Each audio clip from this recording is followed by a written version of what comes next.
Hey, I'm Morgan Wood, and this is Article on WHUT, and I'm joined with Tanya Wells, and we are at Iron Girls. Yay. Today, we're going to learn about the art of the body and body sculpting. So I'm super excited to get into it. Tanya, please tell me. Okay, first we're sitting on medicine balls. Yeah. Like, where am I, and what are we supposed to be doing today? Okay, so this is Iron Girls Athletics. I am one of two owners with my co-owner, Rotunda Mobley. Both of us own Iron Girls Athletics. We've been in business now for physically 2 years, but we've been rocking and rolling probably since maybe 2014. Believe it or not. Yeah, so she and I came together. She was my trainer, still is my trainer to this day. So we decided to come together and make the next step in doing what she's done for me. So I always felt better leaving the room than when I came in working with her. And so for me, when I left, I thought about what I wanted my Act 2 to be like. Act 2 is when we retire, right? Most people don't think about it. They don't think about it until it happens. So I decided then that I'm better with her around. So I decided that, and I asked her, let's go in business together. And so we went in, no contract, spit, gonna do this. And so we opened up the gym, took loans from myself. She put her name on a dotted line with me, and we opened up the facility. We wrote a letter to the owners of this building, and we told them who we were. Luckily, we already had a strong following because we're in the bodybuilding industry. We're actually promoters with the INBF, which is International Natural Bodybuilding Federation. Ro is a bodybuilder competitor, and funny enough, she was my client. I was the makeup artist for all the natural and amateur bodybuilders. Back in 2005, I started what was called Studio 10. And long story short, ran into Ro. She was one of my clients, thanks to Yanni Schamberger, who gave me my first start at his shows. And I would just see Ro, and it was always good times. So I learned and treated that life like I treated my government life. The bodybuilding world was my business. So I had contracts. So I would see these folks all the time. So she and I decided to join forces because she was so great at getting our body sculpted, and she was 329. She got down to 137, no surgery. I knew that that's what I wanted to do.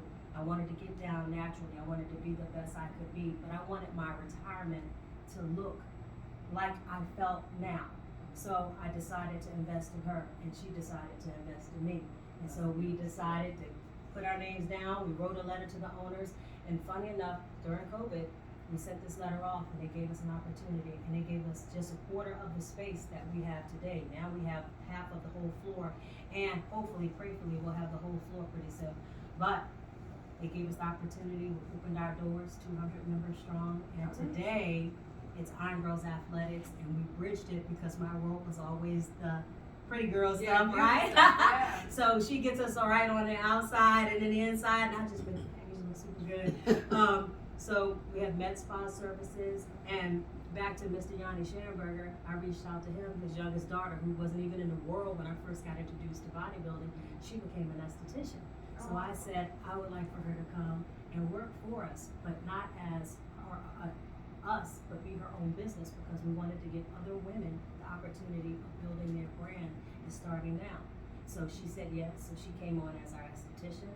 I went back into my role-ish as medical, as far as makeup is concerned, but I wound up opening a med spa for body contouring, because in our world of bodybuilding, it was all about symmetry, right? Curves. So I opened that side, and Ro took care of all the workouts, the meal prep. We do posing clinics, and then we launched what's called Iron Girls Weekend. Because Ro worked at Sports and Learning, we had a relationship with them, and we launched our first all-female bodybuilding competition 2 years ago. Nice. But it was all sports. So we had USA Boxing come in, we had Chaos Powerlifting, all-female, the #1 all-female powerlifting squad in the nation came to be a part of it.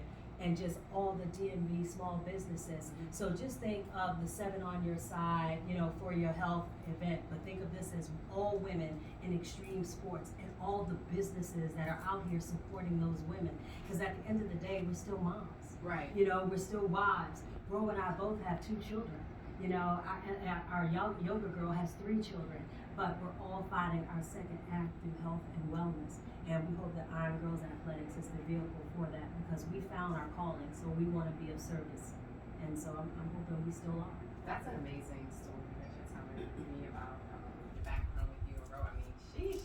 I don't even know where to go from there. I mean, you touched on just the space, which is familiar to me because I recognize this. Not necessarily this. This is unrecognizable, but this is very familiar as it was the old Urban One Radio One HQ. Yep. So to see what you guys have done with it is absolutely amazing. Yep. And not only that, just the community aspect of what you were saying about giving back, especially during a time, COVID, pandemic. Can you talk about some of the difficulties during that time? Yeah. You know, funny enough,